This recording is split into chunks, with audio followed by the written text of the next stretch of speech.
Pride and Prejudice. Part 1. The Bennets' New Neighbor. It is a truth well known to all the world that an unmarried man in possession of a large fortune must be in need of a wife. And when such a man moves into a neighborhood, even if nothing is known about his feelings or opinions, this truth is so clear to the surrounding families that they think of him immediately as the future husband of one or other of their daughters. "My dear Mr. Bennet," said Mrs. Bennet to her husband one day, "have you heard that someone is going to rent Netherfield Park at last?"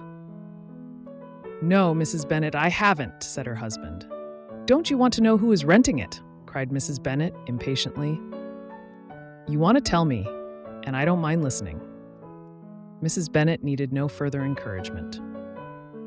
"Well, my dear, I hear that he's a very rich young man from the north of England. It seems he came to see Netherfield on Monday and was so delighted with it that he arranged to rent it at once. Of course, it is the finest house in the area, with the largest gardens. His servants will be here by the end of the week, and he will be arriving soon afterwards." "What is his name?" asked Mr. Bennet.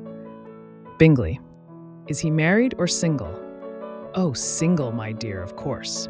A single man of large fortune. He has an income of £4,000 or £5,000 a year. How wonderful for our girls." "Why, how can it affect them?" Mr. Bennet asked. "My dear Mr. Bennet," she replied, "how can you be so annoying? You must realize I'm thinking of his marrying one of our daughters." "Is that his purpose in coming to the area?" "His purpose?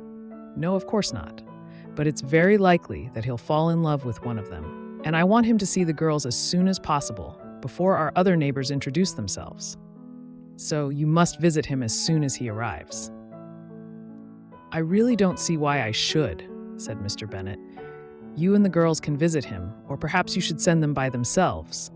"Yes, that might be better, as you're as attractive as any of them, and Mr. Bingley might like you best."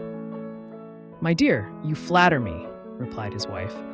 "I certainly have been called beautiful in the past, but I think a woman with 5 adult daughters should stop thinking of her own beauty. Mr. Bennet, I beg you to visit him. You know it's correct for the gentleman of the family to visit new neighbors first. I simply cannot take the girls to see him unless you have already met him."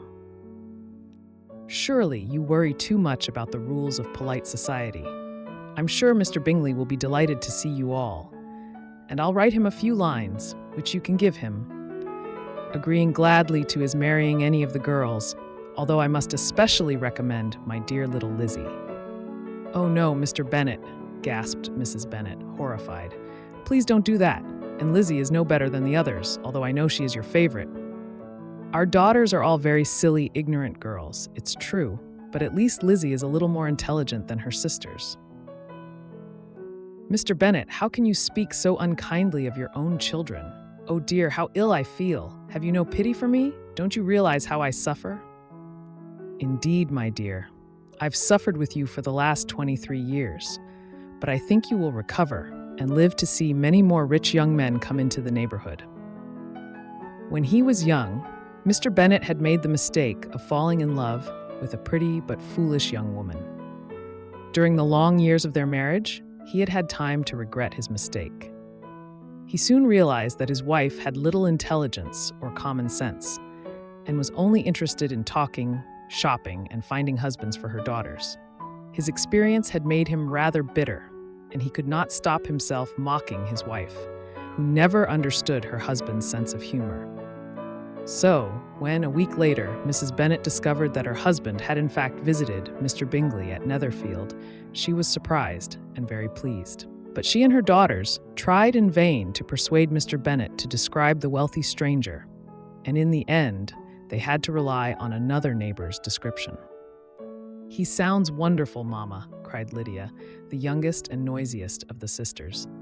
"Charlotte Lucas's father has been to see him and says he's quite young, very handsome, and extremely charming.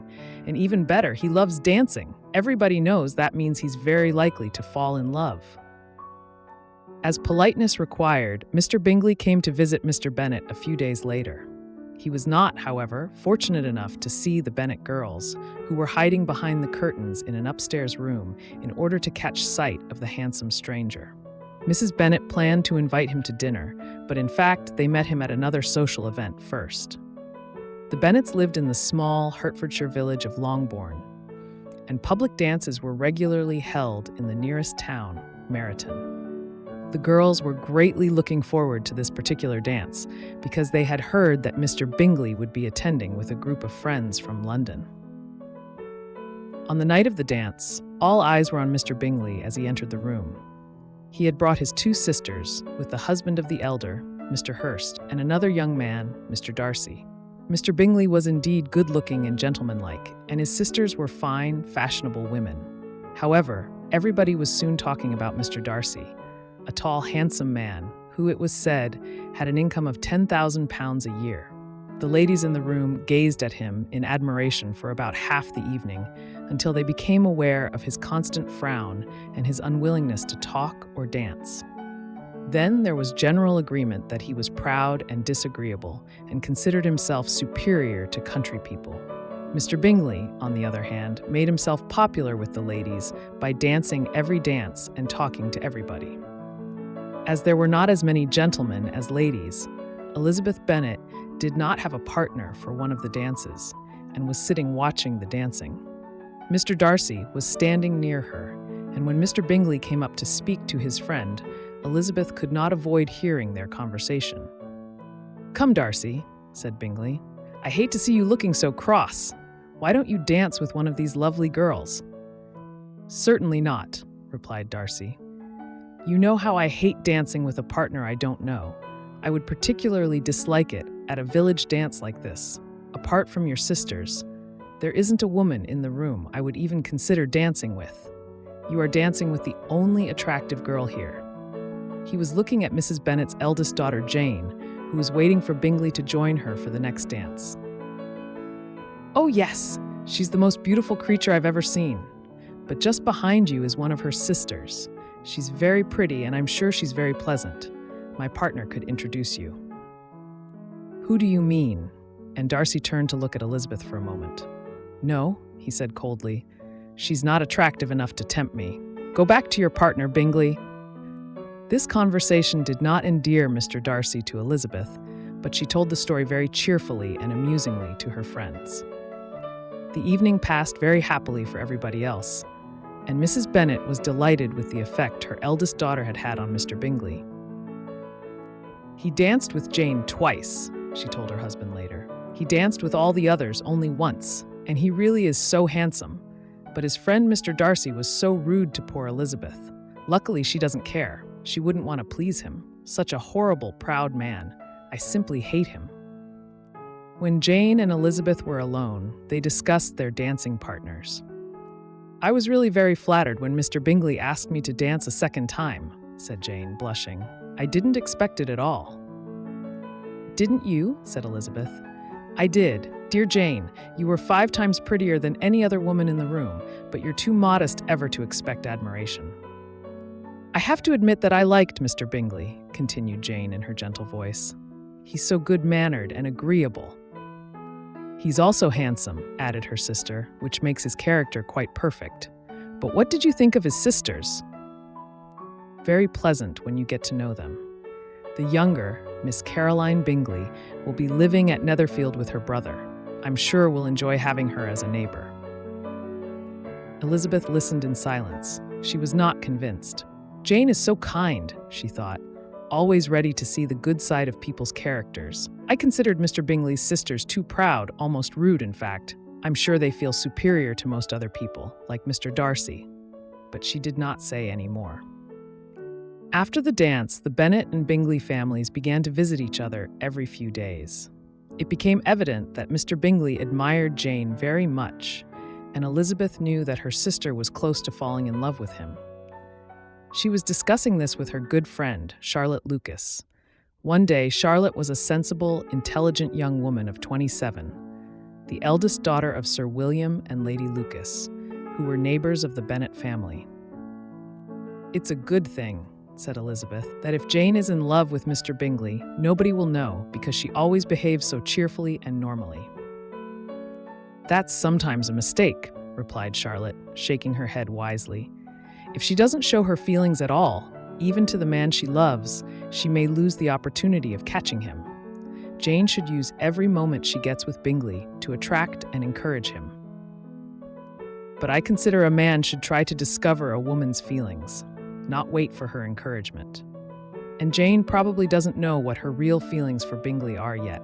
She has only seen him a few times, not often enough to understand his character or be sure that she really loves him. "Well, I wish Jane success with all my heart," said Charlotte finally. "But I think she'd have as much chance of happiness if she married him tomorrow as if she studied his character for a whole year. Happiness in marriage is simply a question of chance. I think it's better to know as little as possible about the person you're going to spend your life with." Elizabeth laughed, sure that Charlotte did not mean what she was saying. While observing Mr. Bingley's interest in Jane, however, Elizabeth had not noticed Mr. Darcy's interest in herself. Although at first he had not even considered her pretty, he now began to realize what a beautiful expression her dark eyes gave to her intelligent face, and what an attractive figure she had. Of course, she is only an unfashionable village girl, he told himself, but her conversation is often quite amusing. Whenever they met, he did not speak to her, but stood near her, listening to her and watching her closely, conscious of a wish to know her better. One evening at a party at the Lucases' house, Darcy was standing alone, as usual, away from the other guests, watching the dancing. His host, Sir William, came to speak to him. "Mr. Darcy, are you enjoying the dancing, sir? What a delightful entertainment it is." Darcy frowned. "Yes," he said with cool disdain. "It's something that any uneducated person can be good at." "I'm sure you're good at dancing yourself, sir," replied Sir William cheerfully. "Look, here's Miss Elizabeth Bennet." She was crossing the room at that moment. "Let me persuade you to dance with her. You cannot refuse to dance when so much beauty is in front of you." "Indeed, sir," replied Elizabeth quickly, in some embarrassment. "I have no intention of dancing. You must excuse me." "Miss Bennet, please allow me the pleasure of dancing with you," said Mr. Darcy politely, holding out his hand. But with equal politeness, Elizabeth refused again and turned away. Mr. Darcy was watching her walk away with a slight smile on his face when Caroline Bingley came up to him. "Mr. Darcy," she said, "I'm sure I know what you're thinking. How boring all these silly little country people are." "Not at all, Miss Bingley. In fact, I was just thinking what pleasure a pair of fine eyes can give." "Really? And who do these fine eyes belong to, may I ask?" "Miss Elizabeth Bennet." "Well, let me be the first to congratulate you, Mr. Darcy. When will the wedding be?" "Ah, that's what I expected you to say. A lady's imagination jumps from admiration to love to marriage in a moment."